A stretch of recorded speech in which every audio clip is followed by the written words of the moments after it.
你有没有想过，就在这几天，世界格局彻底变了？这不是在演电影，是真实发生的。委内瑞拉总统马杜罗就在几天前，也就是2026年1月3日凌晨，在首都加拉加斯的官邸里被美军特种部队直接打包抓走了。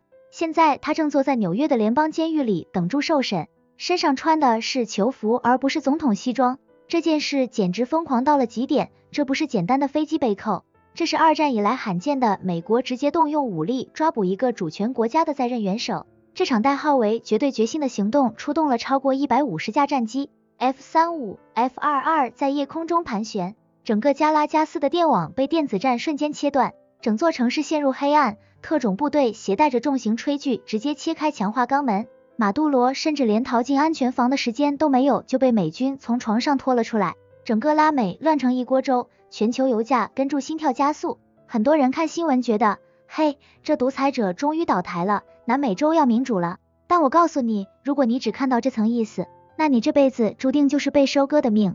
为什么特朗普政府刚上台就急住对委内瑞拉下重手？为什么是现在？我告诉你，这背后根本不是什么正义与邪恶的较量，这是一场关于你的钱包、你的邮费，还有全球财富重新分配的血腥游戏。美国这是在用最暴力的方式重新定义全球能源的庄家规则。今天这条片子的内容很重要，你一定要看到最后，因为我会把那些金融专家不敢讲、政客不肯讲的大实话全抖出来。我不讲地缘政治术语，我就讲人性，讲贪婪，还要告诉你，在马杜罗倒台、委内瑞拉石油面临推倒重来的这个节骨眼上，我们普通人到底还有没有机会分一杯羹？记住，混乱就是阶梯。当全世界都在恐慌，这会不会引发第3次世界大战的时候，就是我们这些聪明人该睁大眼睛找肉吃的时候。我们先来聊聊这个被美国盯上的倒霉蛋委内瑞拉。你们知不知道这个国家脚底下踩着的是什么？是全世界最大的已探明石油储量，比沙特还要多。照理说，这应该是全世界最富的流油的地方，人民应该个个开跑车、住别墅，福利好到不用上班才对。但现实呢？现实是他们穷的连厕纸都买不起，通货膨胀严重到你拿一车钞票去买不了一个面包。这就像我以前看过的一个真实案例，我以前有个邻居，典型的拆迁户，一夜暴富拿了几千万，结果呢，不到3年赌博、吸毒，被身边的坏朋友骗，最后不仅钱没了，还欠了一屁股债，老婆孩子都跑了。委内瑞拉就是这个中了彩票的败家子，马杜罗手里握着那张全世界最贵的石油金卡，却偏偏不听对门黑帮老大美国的话。美国盯这张金卡很久了，以前是制裁，是封锁，发现没用，现在特朗普回来了，直接不装了，直接上门把人抓了，把金卡抢过来自己刷。很多人问我，这事儿跟我们普通人有啥关系？关系大了去了，这2天马杜罗一倒，你看看国际原油市场的波动，你看看美元汇率的跳水，这背后的逻辑就是一场赤裸裸的资源洗劫与重新定价。这让我想起我刚入行投资时，师傅跟我说过的一句话，当街头流血的时候，就是买入的最佳时机，哪怕那是你自己的血。这句话很残酷，但这就是财富流转的底层逻辑。如果你以为委内瑞拉这场戏只是美国和马杜罗2个人的2人转，那你格局就小了。这其实是一张赌桌，美国坐庄，但桌子对面还坐着2个大佬，一个叫俄罗斯，一个叫东方大国。为什么这2个大佬要硬挤上这张桌子？是为了爱情吗？当然不是。我们先说俄罗斯，普京是什么人？特工出身，绝对的狠角色。俄罗斯在委内瑞拉身上砸了几百亿美金，那是真金白银借出去的。如果马杜罗倒台了，换上一个美国扶持的傀儡，这笔账谁认？美国肯定会说那是前朝的烂账，不关新政府的事。那俄罗斯这几百亿不就全泡汤了吗？这就像你借钱给一个开工厂的朋友，现在有人要来收购他的工厂，还要把他赶走，你肯定得带着兄弟去门口堵扎。你不是为了保护那个朋友，你是为了保护你的债权。更深一层的逻辑是，俄罗斯本身就是卖油的。从人性的阴暗面来说，全世界哪里打仗哪里乱，俄罗斯其实是心里暗爽的。为什么？因为乱了油价就会涨，油价涨了俄罗斯就能回血，委内瑞拉越乱，国际油价的风险溢价就越高。所以俄罗斯派军事顾问过去，派轰炸机过去晃悠，不仅是为了保马杜罗，更是为了给美国上眼药，让这锅粥一直滚着，别冷下来。但马杜罗这一次被抓，俄罗斯是真的被逼到了墙角。就在美军突袭的当晚，驻扎在委内瑞拉境内的俄罗斯瓦格纳雇佣兵其实和美军特种部队发生了短暂但极其激烈的火并。这可不是开玩笑的，这是美俄两国几十年来第一次真正意义上的热战接触。普京在克里姆林宫彻夜未眠，随后立刻宣布封锁黑海的部分航道作为报复。这一套连招下来，直接把全球原油供应链切成了两半，一边是美国强行接管的委内瑞拉油田，一边是俄罗斯愤怒下的能源断供。这让我想起我以前在生意场上见过的最流氓的竞争方式，两家巨头为了争夺一个码头的经营权，一家直接派人把对方的经理抓了，另一家反手就把码头的进出口给扎塌了，谁也别想好过。这就是现在全球能源格局的真实写照。这种硬碰硬产生的恐慌感，让全球的航运保险费在一夜之间翻了3倍。这对我们普通人意味着什么？意味着如果你家里有车，你得做好油价翻倍的心理准备；如果你是做外贸的，你得做好运费暴涨到吞掉你所有利润的准备。这就是人性的贪婪与傲慢引发的连锁反应。美国觉得自己能靠武力解决一切，俄罗斯觉得自己能靠资源掐住所有人，而我们这些处在中间的普通投资者，就像是在两头巨象打架时草地上瑟瑟发抖的蚂蚁。但记住，蚂蚁如果能提前预判巨象落脚的位置，不仅能活命，还能搬走巨象身上掉下来的碎肉。这就是为什么我接下来要讲，当马杜罗被押上法庭，当普京在边境集结重兵，当这场能源三国杀进入白热化阶段时，你手里的每一分钱都得像子弹一样精确布局，因为这不再是模拟考，这是真正的财富生死战。看清了这层俄罗斯的反击逻辑，你才能理解为什么美国接下来的金融收割会演变得那么急迫，那么不择手段。接着我们再看看东方大国，我们是全球最大的制造业大国，家里的工厂机器每一秒钟都在消耗能量，我们石油的对外依存度高达 70% 以上，这是一个非常恐怖且致命的数字。如果你换位思考一下，如果全世界的油喉咙都被美国大兵紧紧捏在手里，那我们还谈什么发展，谈什么民族复兴？脖子都被人掐住了，你还能呼吸吗？所以委内瑞拉绝对不能完全倒向美国，这不是单纯的买卖问题，这是生存底线的能源安全问题。讲到这里，我要穿插一个我自己的真实投资笔记。大家还记得几年前原油期货价格跌到负数，连倒贴钱都没人要的那次金融奇观吗？当时我身边好多所谓的专家都吓尿了，纷纷跳出来说石油要被淘汰了，新能源车要统一地球了。但我当时做了一个极其大胆的反向操作，我坐在电脑前看住那些血红的数字在想，只要这几个大国还在博弈，只要人类的航母还在烧油，石油就不可能变成废纸。那次暴跌其实就是一次极致的财富洗盘，把那些加了高杠杆的散户全部爆仓洗出去。我在那之后分批建仓了几家石油巨头的股票，后来的故事你们都知道了，那2年能源股的涨幅和分红跑赢了市面上 90% 的板块。这就是我想告诉你们的第一条赚钱法则，在别人恐慌到要跳楼的时候，你要学会贪婪，但这种贪婪不是盲目的赌博，而是你要看清背后庄家的操盘逻辑。现在马杜罗被抓了，委内瑞拉局势紧张到极点，普通人到底能看到什么机会？首先你要明白一个很冷门，甚至有点毁三观的知识点，这是我花了几百万学费才搞懂的，石油和石油是不一样的。委内瑞拉产的那种油叫重油，质地特别稠，跟沥青差不多，而美国德州产的是轻质原油。有趣的是什么呢？美国墨西哥湾那一带价值连城的炼油厂，几十年前全是按照委内瑞拉重油的比例去设计的。这就像你的跑车只能喝98号汽油，你给它灌92号，它就会直接趴窝。美国虽然自己产油量很大，但它为了让那些炼油厂不废掉，必须进口委内瑞拉的重油来调和。这就是一对典型的怨偶，在新闻上互相咒骂，但在生理上又互相需要。所以看懂了这一点，你就知道全面的战争很难爆发，更多的是像这次一样的定点清除和谈判桌下的血腥交易。既然大规模战争打不起来，但局势又维持在高度紧张的状态，钱到底会流向哪里？第一，绝对是军工板块，只要新闻里天天播报 F-35 低空掠过加拉加斯，军工股就有源源不断的炒作理由，这利用的就是人类底层的恐惧本能。我有个职业习惯，只要看到某个地区局势升温，我就会去扫一眼全球几大国防军火商的 K 线图，他们往往都在大众没反应过来时就开始蓄势待发，这不是发战争财，这是顺应全球资金的避险流向。第二是避险资产黄金，黄金这东西虽然不产生利息，但它能治愈你在乱世里的焦虑。当马杜罗被押上法庭的那一刻，全世界都在担忧法币的信用，所以黄金的脉冲式上涨几乎是必然的。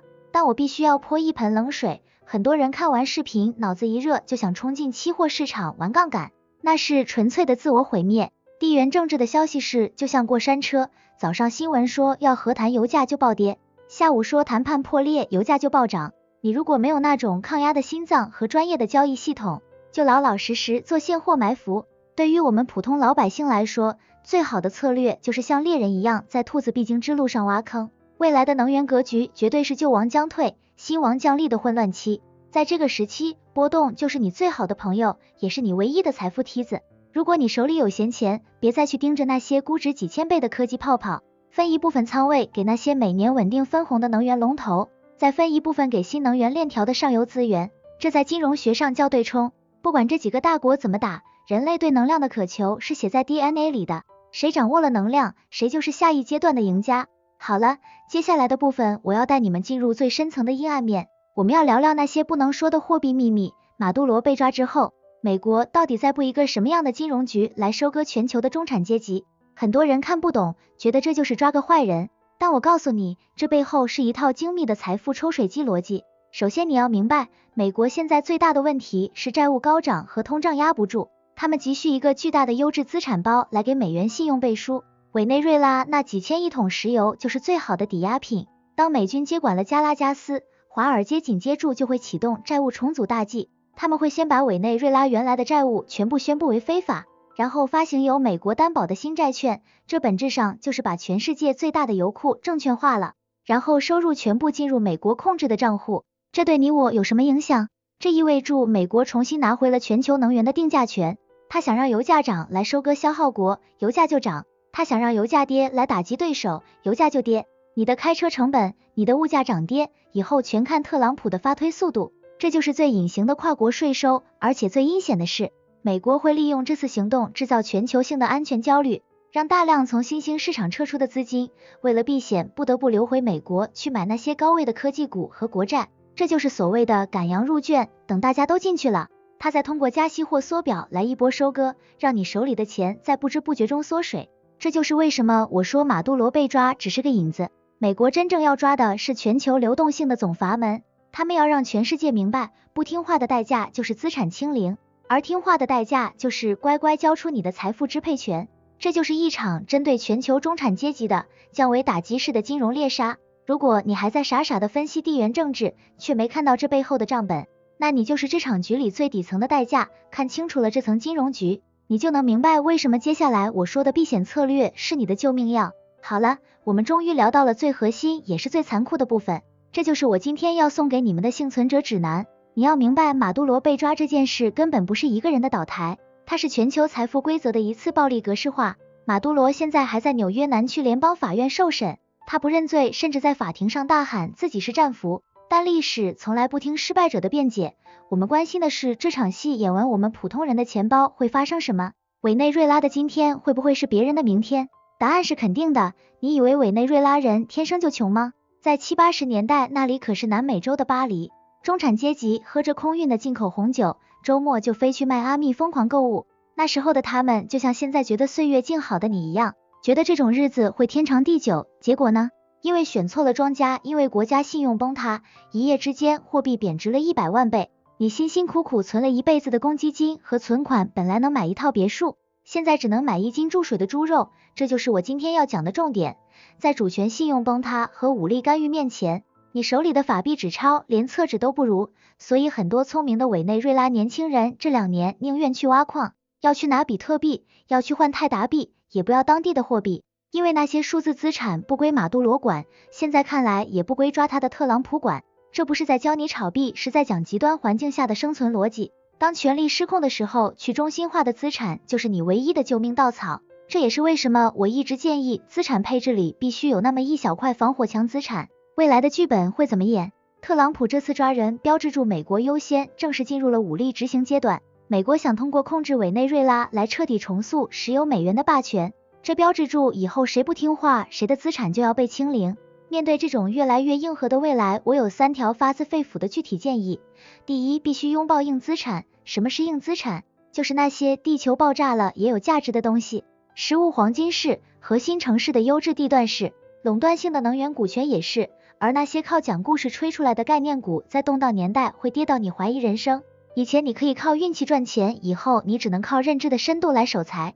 第二，现金流永远比资产规模更重要。看委内瑞拉就知道，当危机来临，你有10套烂尾楼卖不出去有什么用？你需要的是每天能进账的现金流，或者能随时变现的流动性。在乱世里，流动性就是你活着的尊严。第三，一定要投资你的大脑，升级你的信息过炉系统。不要看新闻说了什么，要看那些大佬的钱流向了哪里。不要做那个被热血口号煽动的韭菜，要做那个站在岸边看清潮水方向的渔夫。委内瑞拉的故事是一个悲剧，但对我们来说是一个巨大的警钟。它告诉我们，这个世界没有什么是大而不倒的，也没有什么是理所当然的。你的安全感应该建立在提前布局上，而不是建立在幻想上。讲完了利益和博弈，我还想从一个更隐秘但更让人后脊发凉的角度给你们拆解这件事，那就是风水国运。你们知不知道为什么马杜罗偏偏到在2026年的年初？如果你翻开老黄历，你就会发现2026年是农历丙午年，也就是所谓的火马年。丙是火，午也是火，这是一甲子才轮回一次的极强火旺之年。火在五行里代表什么？代表能量，代表石油，也代表突如其来的战火与变革。委内瑞拉的国旗是什么颜色？黄、蓝、红。黄色属土，蓝色属水，红色属火。这本来是一个水火既济、土能生金的局，但你们看委内瑞拉的地势，加拉加斯坐落在一个狭长的山谷里，北面靠海，南方靠山，这种地形在风水上叫困龙局。如果国运强的时候，这叫聚财，石油就是地下的金水，但一旦进入丙午火年，火气太旺，山谷里的热气散不出去，就会形成火烧龙脉。马杜罗生于1962年，那年是壬寅年，属水虎。2026年的丙午火正好和他命里的壬水形成水火相击，这在八字里叫天克的冲。这就是为什么他防了这么多年都没事，偏偏在今年新年的第一周就被美军这个西方金以迅雷不及掩耳之势克掉了。而且你们看，美军这次行动的代号叫绝对决心。